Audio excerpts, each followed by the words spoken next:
नमस्कार, भीमाशंकर टाइम्स मध्ये आपलं सहर्ष स्वागत.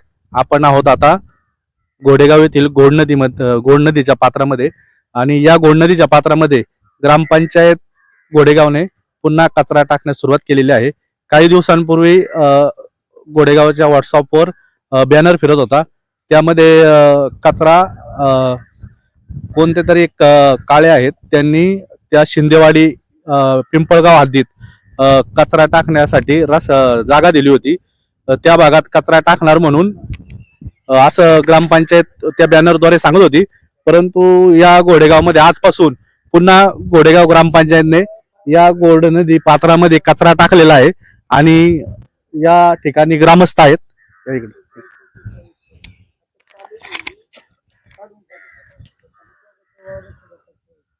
या भागामध्ये कचरा टाकलाय. नागरिकांच्या तक्रारी पहा, नागरिक काय सांगतात. आणि असं तर चुकीचं आहे ना, ते बरोबर आहे का नाही? काय आमच्याकडून काही चुकी होत असेल तर आम्हाला सांगा भाऊ, आमच्याकडून काही चुकतंय. कचरा आहे तुमचा टाकला पाहिजे, पण आम्ही काय करायचं? शेतकऱ्यांनी काय करायचं? आधीच वावर धुवून गेली, यांनी नुकसान झाली पुरामुळं. मका गेली, भेंडी गेली, कागदाने आणि हे झालं. आता करायचं काय आम्ही? आणि आता अधिकारी तुम्हाला लावलंय पोलीस स्टेशनला, तर करा काय तुमच्या असेल त्या पद्धतीने कारवाई आमच्यावर.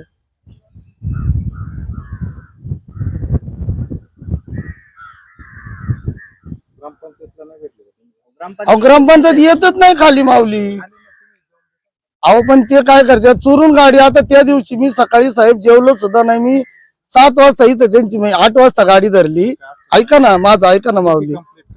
नाही अहो लेखी कंप्लेंट होण्यापेक्षा हे समंजसपणाने चालणार गाव आहे हो.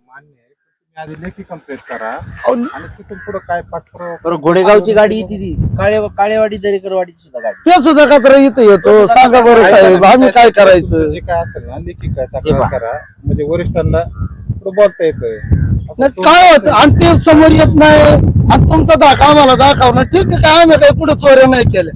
आमची नुकसान झाली, आता आमचं कोण देणार नुकसान भरून? सांगा बरं. आज ही 40,000 रुपयाची भेंडी गेली, मका गेली, याला आता जबाबदार कोण? शासन देणार आहे का आम्हाला 2 रुपये? आमचे कष्ट आम्हीच करणार ना. तुमची तक्रार अर्ज करा अधिकाऱ्यांकडे. हा चालेल, तुम्ही सांगा तसं करू. पण विषय कसा होतो साहेब, एवढं तुम्ही जर घेत कचरा उभं इथं राहत नाही तर तिथं कसं आम्ही जेवणार कुठं हो? बरी शेती म्हणजे आमची आई आहे. सरपंचांना बोलावलं, भाऊसाहेबांना बोलावलं, कोणच येत नाही खाली. आता त्यांनी तुम्हाला फोन करून तुम्ही पोलीस स्टेशन पाठवले. तुमचं जे काय ना तक्रारी अर्ज करा. वाद काय येत नाही साहेब, आम्ही कुणाला वाईट बोलायचं आमचा काही संबंधच नाही ना. हा गेलं झाले, अर्ज दिलाय, ग्रामपंचायतला जाऊन दिलाय, सगळ्या सैनिकी सगळ्या शेतकऱ्यांचा दिलाय. त्यांनी दखल घेतली नाही. परत एकदा तुम्ही द्या अर्ज. काय असं जागे इथं येऊन तुम्ही इथं चर्चा करून काय? नाही चर्चा आम्ही काही त्यांना काही हे नाही करीत. त्यांना फक्त सांगतोय आमची इथं गाडी खाली करू नका, एवढंच बोलतोय. आणि सरपंच ड्रायव्हरला काय सांगतोय, तू जा गपचूप खाली करून ये. कशासाठी चोरी मोरी करायची? आम्ही नसताना तुम्ही खाली करणार. अर्ज करा तसा. ऐकलं तर मग तिथून पुढचा विषय पुढे आधी कुणाला भेटायचं, कोणत्या अधिकाऱ्यांना तिथून. आता आम्हाला आम्ही अज्ञान माणसा कुठे भेटायचे तुम्ही सांगा, आम्ही भेटायला जाऊ. असं बोलून नाही जमणार. तुम्ही तक्रार अर्ज करा ग्रामपंचायतला. विज्ञान नका आहे का नाही? तुमचं काय असेल तक्रार अर्ज करा. त्यांनी नाही दखल घेतली तर पुढचं आपल्याला पुढचं ऑफिस आहे अजून तिथं जाता येते. हा म्हणजे पण तुम्ही सांगा ना, इथं उभं राहते कसं आहे. आता माल सुद्धा मी आधी त्यांना कानावर घाला लेखी. अहो दिलंय त्यांना लेखी साहेब, दिलंय हो. वर्षी द्या. नाही त्यांनी हे केलं तर मग तुम्ही घेऊन आम्ही लेखी दिले, तहसीलला पण दिले काल. गेल्या वर्षी दिले, आता ह्या वर्षी त्याच वर्षी जर हे बघा, हे दरवर्षी पाणी येतं. दरवर्षी तुम्ही त्यांना ऐका विषय असा झाला. आता ऐका ना, त्या दिवशी वळसे पाटील साहेब आले होते. ते काय म्हणले, कचऱ्याचं निवारण झाले, कचऱ्याचं टेन्शन राहिलं नाही. त्यामुळे आम्ही शांत बसलो ना. आता निवारण मुख्यमंत्री साहेबांनी सांगितलं म्हणलं. तुम्ही एकदा फोटो वगैरे काढून त्यांच्या निदर्शनात आणून द्या, काहीतरी घेतील निर्णय घेतील. चालेल, तुम्ही म्हणाल तसं करू. पण आम्हाला त्यांना म्हणा सध्या तरी तुम्ही टाकू. आम्ही नाही काही सांगू शकत, ते तुम्ही तुम्ही तुमचे पत्रव्यवहार केले नाही पाहिजे. पत्रव्यवहार आम्ही करतो, पत्रव्यवहाराचं करण्याबद्दल काही दुमत नाही, पत्रव्यवहार करू. आणि काय होतं हा त्रास आजचा नाही पत्रव्यवहार हो. करा. असं तुम्ही येऊन डायरेक्ट व्यक्तीशी वादविवाद घालू नका. मग वादविवाद घातला तर आम्हाला यावं लागतं. बरोबर आहे. तुम्ही कसे आले, तुम्हाला फोन आला, तुम्ही आले का नाही साहेब? मग सरपंच आहे, उपसरपंच आहे, भाऊसाहेब आहेत, त्यांनी एक माणूस सुद्धा खाली येऊ शकत नाही. त्यांचा प्रश्न आहे. आमचा प्रश्न काय आहे, तुमच्यात वादविवाद झाला म्हणून आम्हाला माहिती झालं आम्ही ना. वाद कोणाचे, आम्ही कशाला घालणार माणसं आम्हाला वाद कळलं घालणार? तसं. आम्ही फक्त म्हणलं गाडी हलू नको, भाऊसाहेब आणि सरपंच येऊन दे, जे आणि तू काय गाडी घेऊन असेल जा. ते- त्या दिवशी मी गाडी इथं सकाळी 8 वाजल्यापासून संध्याकाळी 5 वाजेपर्यंत राहिली त्यांची. कोणी आता जनता कोण बी असं देतं माहिती फोन करून. आम्ही थोडं त्याचं सांगितलं बाबा असं झालं येते ते त्यांची नावं गोपनीय ठेवतात, आम्हाला कडं सांगतात. काय तुमचा असन तो विषय? जोपर्यंत काय असेल ते द्या तुम्ही. अर्ज जोपर्यंत तक्रार. गोडेगावचे बॉडी इथं येत नाही, ग्रामपंचायत आणि ते तोपर्यंत काय इथून हलायचं नाही. पण तुम्ही त्यांना गाडी तसं पण सोडू शकत पत्रव्यवहार करा, पण त्यांना तसं नाही पत्रव्यवहार करू ते आम्ही. सगळं करू. कायदेशीर नाही, जेव्हा- नाही नाही काय नाही हो साहेब, आपल्याला हे करायचं आपल्याला काही हाणामारी दंडक करायची साहित्य नाही. करतात, आपलं आपण नाही करत, हाणामारी. आम्ही करतच नाही, नाही. आपलं पोटपाणी साहेब याच्यावर. नाही ना आम्ही करतच, पण त्यांनी केली का नाही?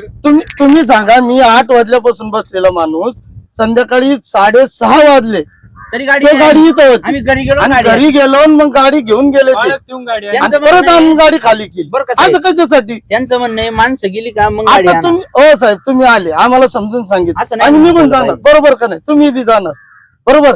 आणि मग नंतर यायचं, आणि ही पद्धत कुठली हो? समोर बोला ना, समोर करा ना. अर्ध्या दोन 3 प्रति त्यांना एक द्या, त्याच्या कोणाला वरच्या द्यायचे अर्ज? वरच्या ऑफिसला एक द्या. व्हिडिओ हा त्यांचं जे काय वरचे ऑफिस संबंधित ऑफिस आहेत त्यांना देऊन टाका. त्यांच्या बर त्यांना देऊन टाका. साहेब हा ग्रामपंचायतचा विषय आहे. तर तुम्ही सरपंच आणि ग्रामसेवकांना बोलवलं असतं तर इथं काहीतरी मार्ग निघाला असता ना. तसं नाही ना, बोलवायला येतं. त्यासाठी आमच्याकडे काहीतरी पत्रव्यवहार केला पाहिजे. आम्ही आता समजले तुम्हाला काहीतरी इथं यामुळे वाद होऊ शकतात, तर त्यामुळं कायदा सुव्यवस्था राखण्यासाठी तुम्ही सरपंच ग्रामसेवकांना बोलून नाही, इथं इथं नाही मार्ग बोलू काढू शकत. शकत नाही. इथं आम्ही पोलीस स्टेशनला साहेबांपुढं हा. त्यांना सांगू शकतो, भेटा काय हा. तुमचं असेल ते हा, हा. ते मार्ग काढू. इथं नाही बोलू. काय आता त्यांचा विषय आहे तो. आता ते म्हणतात नाही बोलू शकत, म्हणलं आता ते तर आल्यात, आता ते म्हणते आम्ही गोपनीय ठेवणार, आम्हाला कोणी सांगितलंय त्यांना ठेवू द्या गोपनीय. आता त्यांची दुटी ते करतात, आपली दुटी आपण करायची. त्यांना कळलं म्हणून ते आलेत, है का नाही? वावराची पाणी दाखव कसं पिकतं, काय तर काल उगाच उचललं ते दाखवायला पाहिजे होतं. पिकतं. आपली शूटिंग आपण काढलेली. तुम्ही संबंधित विभागाला भेटा, तुम्ही त्याच्यासाठी वेगळा विभाग आहे. आमच्याकडे ते अखत्यारीत नाही येते, हा जे नाही आमच्याकडे आहे, त्यासाठी आम्ही आलो लगेच पळत. नाही बरोबर आहे, आम्ही तुम्हाला काय बोलतच नाही ना साहेब. ते संबंधित अधिकाऱ्यांना बोलवा, त्यांच्याशी चर्चा करा. पण त्यांनी सुद्धा इथे यावं, आता तुम्ही जसे आले तसं त्यांना सुद्धा यावं वाटत नाही आमची का? इच्छा आहे बा का त्यांनी यावं ना? आम्ही त्यांना समोर सांगू. बरोबर आहे का नाही साहेब? व्यवहार तुम्हाला करा, ऐका ना, तुम्ही नाही आले ना तर तिथून पुढचा तुम्ही विषय अधिकारी, वेगळा आहे. तुम्हाला फोन केला तुम्ही 2 मिनिटात येता. तुम्ही तिथं जावा. जाऊ तुम्ही ना, तिथं- आम्ही तर जाणारच आहे, तो विषय येत नाही. पण तुम्ही जसे आले ते सुद्धा अधिकारी आहेत ना, त्यांनी सुद्धा यावं ना. पण इथं काही जागेवर सोक्ष झाला असतं. नाही तुम्हाला आम्ही ते नाही म्हणत, आम्ही त्याविषयी बोलतच नाही. प्रत्येक तुम्ही विभागाचा कसं वेगळा 2 मिनिटात protocol आले असतो, तसं त्या त्यांनी यावं ना. त्या इथं सगळी मंडळी आहेत, बोलली असती त्यांना काही. मग हा जर गोडीने गाडा गेला तर कशाला वहिनी उद्योग बरं, ठीक आहे, तुम्ही जावा तिथं त्यांना हो जातो जायला काय. ठीक आहे. तुमचं काय म्हणणं आहे दादा त्यांना कचऱ्याविषयी? ते उचलून बी नेतात. कचऱ्याने आहे ना, या कचऱ्यामुळे आहे ना आमच्या इथं जे द्राक्षाचा बाग आहे माझा, तो द्राक्षाच्या बागावर विपरीत परिणाम होतो त्या धुरांनी, आणि त्यांनी ते त्याच्यावर डावणी येते, भुरी येते, त्याच्यावर असंख्य प्रकारचे रोग येतात. ते जास्त प्रमाणात पिकत नाही, आम्हाला त्याच्यासाठी जास्तचा खर्च करावा लागतो. त्याच्यामुळे हा कचरा इथे टाकू नये एवढीच आमची इच्छा आहे. मग आता टाकलाय कचरा, एवढे दिवस टाकत नव्हते, आता टाकलाय कचरा. मग टाकलाय तर त्यांनी आता बंद करावा, तो दुसरा कुठेतरी नेऊन टाकावा. दुसरं आता माग शिंदेवाडीच्या इकडे टाकायचं चालू होतं, परंतु तिथं काय परत प्रॉब्लेम झालाय काहीतरी. ते त्यांचा प्रश्न आहे, आता आपल्याला काय त्याच्याबद्दल काय बोलता येणार नाही. मग आता गावातला कचरा गावातच पडणार, मग काय? मग त्यांनी पर्यायी जागा करून त्यांनी तो दुसरी करावा, त्याचं काहीतरी विल्हेवाट. आम्हाला त्रास होऊ नये याची त्यांनी काळजी घेतली पाहिजे. मला शेतकऱ्याला आम्ही अर्ज केला होता तिथं होता तो पिकत नव्हता आता तो शेजारी आला. आणि हे जे पुराचं पाणी आलं ना आता इथे टाकलं ना सगळं आमच्या जमिनीवर समजा ऊस आहेत, द्राक्ष बाग आहे, त्याच्यावर सगळं जाऊन चिटकतो कचरा तो प्लास्टिकचा सगळा अख्खा. ग्रामपंचायतचं नियोजन बरोबर आहे का नाही? ते चुकीचं आहे, चुकीचं आहे. चुकीचं आहे. आता पहिला ते नदी पात्रात टाकत होते, तो नदीला पाणी आलं का तो डायरेक्ट सरळ वाहून जायचा. तो आता आमच्या बाजूला टाकलाय, तो आता जर पाणी नदीचं आलं का तो सगळं आमच्या जमिनीत अडकणार. आता कशी विल्हेवाट लावली पाहिजे ग्रामपंचायत? करायला पाहिजे प्रक्रिया बिक्रिया, उद्योग कुठेतरी काहीतरी करून प्लांट वगैरे करून त्यांनी करावं, ती अशी इच्छा आहे. पण इच्छा टाकू नये असं आमची इच्छा आहे. अनेक दिवसांपासून विषय हा प्रलंबित आहे. हाय बरोबर आहे, पण आता त्याच्याबद्दल काही जास्त बोलता येणार नाही. पण त्यांनी करू नये हाच प्रश्न आहे. तुमचे बंधू पण होते ग्रामपंचायत सदस्य अनेक हा, दिवस. होते ना, त्यावेळेस पण- हा रस्ता होता, आपला हा विषय होता. त्यावेळेस जास्त कचऱ्याची काही एवढी समस्या नव्हती. आता समस्या हा, वाढली. जास्त आमच्या जवळजवळ 15-20 वर्ष झाली की ते नाही. हा, हा.